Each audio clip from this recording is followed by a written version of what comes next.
Mind separates you from all other forms of life. That's what the mind does. Now, I've said that before, and I'll say it again. The mind separates you from all other forms of life. You see, you're a spiritual being, but you're unique. Everything's spirit. Spirit's omnipresent. So spirit's in everything. Spirit's in this book. It's omnipresent. That's 100% evenly present, all places at the same time. Science would call it energy. See, this book is energy. It's paper, it's energy. Well, all the other little creatures are completely at home in their environment. They blend in. You see? We don't blend in. We're totally disoriented. We've been given higher faculties and the ability to create our own environment. What kind of a life do you want?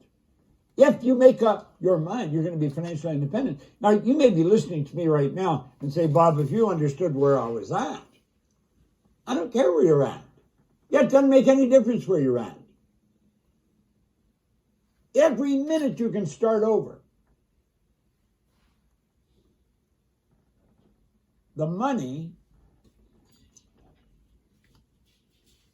is the most accurate tool that you can get for measuring results. See, I'm all for checking results. It's very important. Now, this guy says you don't change things by fighting existing reality. Buckminster Fuller was a pretty bright guy. And he says you never change things by fighting existing reality. So quit fighting the situation that you're facing.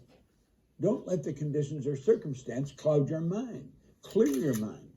Quit looking at all that. I don't care how obvious that it is that you can't go further. You can go further. Never change things by fighting existing reality. To change something, you build a new model that makes the existing model obsolete. He's building the geodesic dome. You think of it. It's quite a breakthrough. Buckminster Fuller was asked one time, he was training architects, and he's, what's one of the first things you do? He said, I de-educate them. I get rid of all the nonsense that we've been taught, that there's limits to what we can do, you know, that it's illogical to think you can do certain things. He said, build a new model. Control the flow of thought energy. Let it flow freely to and through you, improving everything with which it connects. This is so important that you get this. It's so absolutely important. And most people don't get it, right? You control the flow. You're a mass of energy and you function on frequencies. Now, I want you to think about this for a moment because it's very important. It really is very important. You're a mass of energy and you function on frequencies. Now, I want you to think, really think about this. This could be you. It could be me. Okay? Now, it's neither you or me, but it is an excellent example of what we're like. Our body is a mass of energy.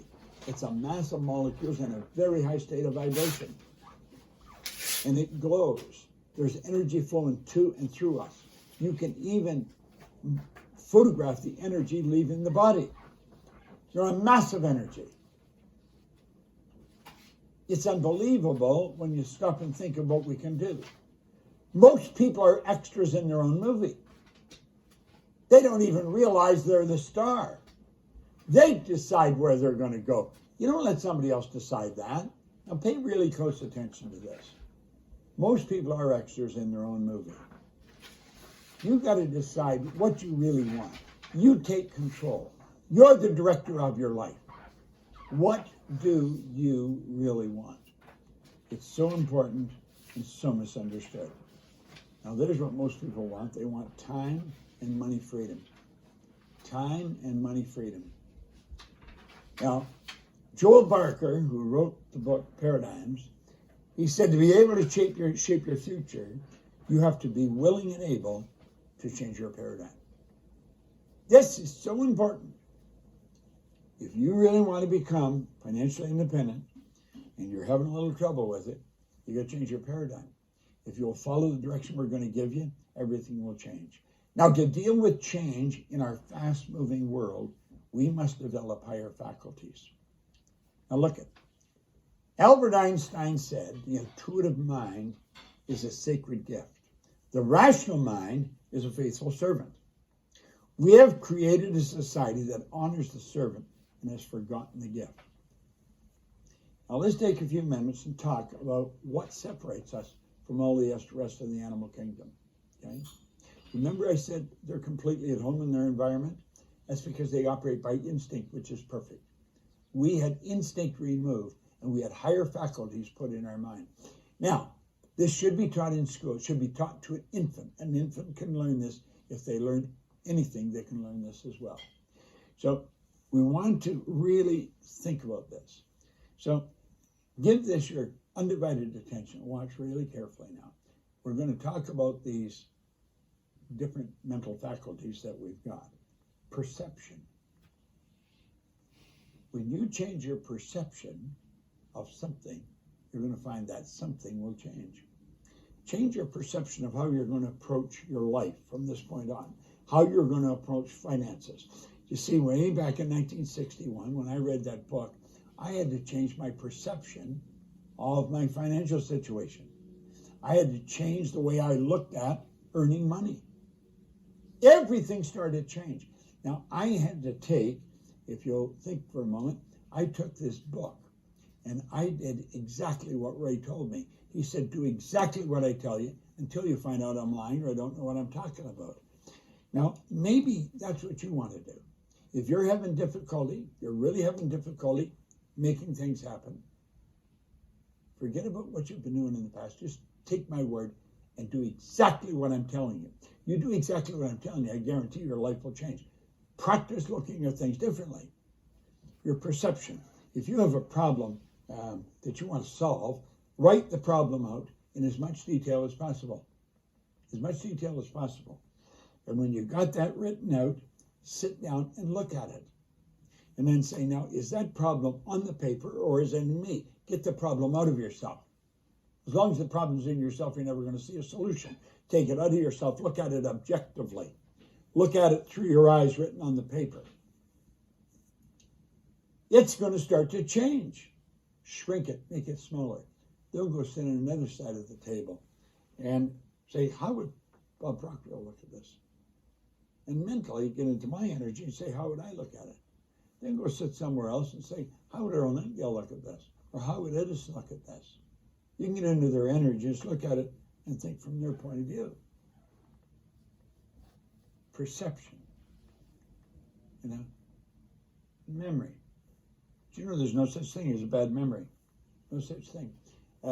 Abdullah, a psychiatrist we got over here from Saudi Arabia, he was teaching people to memorize the Quran.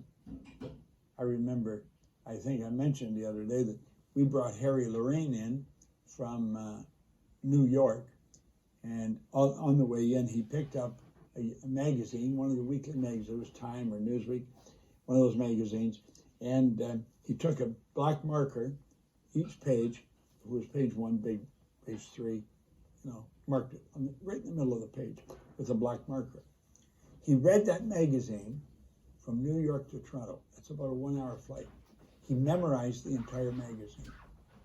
He cut the spine off it, took all the pages, and then photocopied them. Did all kinds of them. He handed out those pages when people came into the convention center in downtown Toronto. And all kinds of people got these pages. They were just told to hold on to them. He introduced himself. He stood at one door, and at that door, whoever came in there, he introduced himself to them, asked them their name. When he got up on the stage, he said, if I met you at the door, stand up. Well, all kinds of people. There's over 3,000 people there. So, I don't know, maybe 600, 700, 800 of them stood up. He told every one of them what their name was. And if it was a difficult name to pronounce, he would spell it for them. Then, he said, just start reading on the page that you've got. Just tell me the page. And you can stop anywhere, and he would pick up where they stopped. It was mind-blowing what he did. And he pointed out, everybody has a perfect memory. It's weak. We have weak memories. We got to develop them. You develop your memory through ridiculous association. Okay? Your imagination.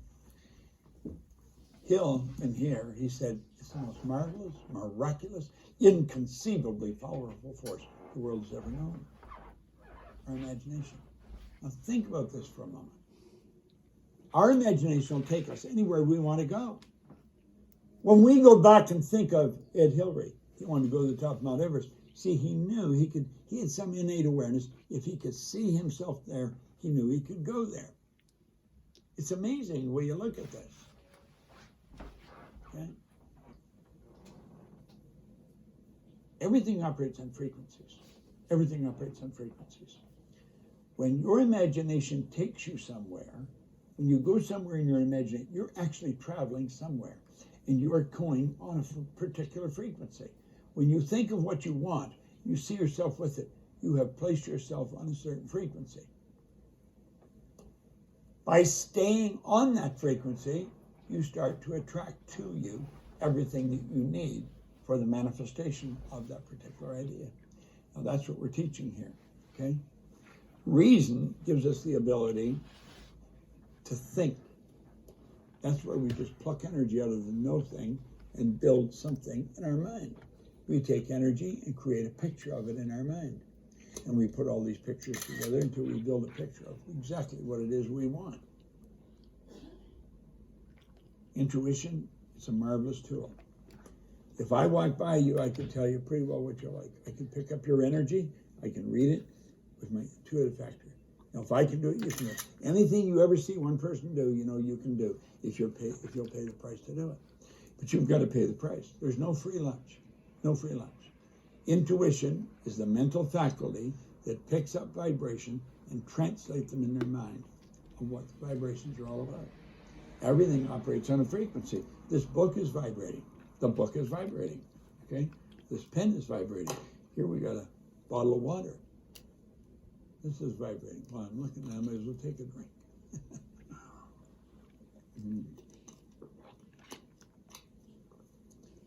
Let's keep going. The will. Marvelous tool. I remember just shortly after The Secret came out, I got on a plane. I was sitting in 1A. That's right against the window on the left-hand side of the plane. This guy reached over. Pardon me, I was in 1B. I was on the aisle. He was in 2B or 2A. He was on the window. This guy reached over after I was sitting there for a few minutes, touched him on the shoulder. He said, "I think you could help me." I looked at him and I said, "Well, maybe I could." He said, "I'm a golfer. I'm a professional golfer." And he said, "I'm on my way to New York for the FedEx tournament." And I said, "I could probably help you a lot." Let's put some water here. And I got to know him. He was a professional golfer. I went on a couple of tours with him, walked around while he was playing. We got in the clubhouse where all the pros were. And it was rather interesting. I was talking to a few of them. And he said, "This is America's royalty. You have no idea how well those pros are treated. Just blow your mind." And I followed him around the course. Well, I was with him in a hotel room at night, and he said, "How do you concentrate?" I said, "That's a good question." So I took a black marker, and I went opposite where he was sitting, and I put a little black dot on the wall in the hotel. I said, "I want you to focus on that dot. Keep your mind locked on the dot." And it wanders, bring it right back to the dot. Don't feel bad. Don't say I'm, wandering. No, stay on the dot. Now, if you stayed 2 minutes or 2 seconds, 3 seconds, you probably set a family record. Our mind moves so fast. There's so much happening in our mind. Mental activity is not thinking, and there's a lot of that going on. Well, the will gives us the ability to focus on that. And it's absolutely amazing how that works. The will is powerful. When energy flows into you and you focus, that makes that energy very strong. You increase the amplitude of vibration sending it off. Think of this. if you're in a mall, pardon me, if you're in a shopping mall and you're standing there and there's somebody behind you staring at you, feel them stare at you. You can feel it. You turn around, sure enough, somebody's staring at you and they turned away. How do you feel that? Feeling is vibration. It's conscious awareness of vibration. They're sending a powerful charge of energy. It's hitting your brain. You feel it. See? That's what vibration does. And that's what will does. The will takes the energy that's flowing into our consciousness and sends it off in a very powerful way. It increases the amplitude of vibration. Okay? To deal with change in our fast-moving world, you must develop your higher faculties. It's absolutely essential. You just can't march along like you are. Now, you could, let's say, work on one a month. We have a program called The Magic in Your Mind, and it's a great program. It'll teach you how to develop any one of these faculties. In fact, I just thought of something. If I think probably Mike can whip this together. We are forever trying to figure out how we can reach more people. When I first learned how I had changed, all I wanted to do was share it with other people. And I'm going to go into something on money here in a minute. And if you've never seen it before, it's worth watching, and then you can go into it later. But if you, anyone, right when this is finished, you get someone to sign up and come in and watch this. And we'll give you the magic in your mind. We'll give you a membership in it. I'm not sure how much it costs. $100, $500 or something like that. We'll give it to you, all right? I want you to get one person to sign up for this. Now, the 2 days that they've missed, they can watch that because it's all videotaped. It's all recorded, okay? I want to reach millions of people. I want people to change their life like I've changed mine. So this just come to my mind. Right when this is over, if you take and get one person, phone one person, you know this is good stuff. I'm going to go into money in a minute, and it's real good stuff, okay? Now, this doesn't happen by accident. Let's look here for a moment. Here we are here.